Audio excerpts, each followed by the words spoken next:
কিছু বলবেন কিনা? এর উদ্দেশ্যে আমার কথা হলো আওয়ামী লীগ বিএনপি ভাই ভাই দুই দলে নিষিদ্ধ চাই।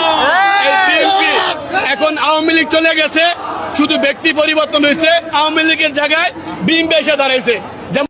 প্রিয় দেশবাসী, ব্যক্তিগতভাবে আমি সক্রিয় রাজনীতি করি না এবং বুঝিও না। গতকাল রাতে শাহবাগে আওয়ামী লীগ নিষিদ্ধ ঘোষণা হওয়ার পর আনন্দ ও বিজয় পরিবেশ তৈরি হয়। উপস্থিত অনেকেই গত 3 দিনে আন্দোলনে বিএনপিকে না পেয়ে বিভিন্নভাবে সমালোচনা করে। সেখানকার পরিবেশ এবং কথার তালে তালে সাংবাদিকের প্রশ্নের মারপ্যাচে আমি বাংলাদেশের বড় একটি ইসলামপ্রিয় রাজনৈতিক দল বিএনপির বিষয়ে অনাকাঙ্ক্ষিত কিছু মন্তব্য করে ফেলেছি।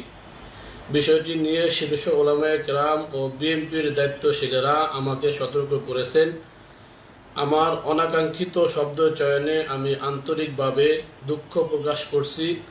আশা করি বিষয়টি নিয়ে এখানেই আলোচনা সমালোচনা সমাপ্তি হবে ইনশাআল্লাহ।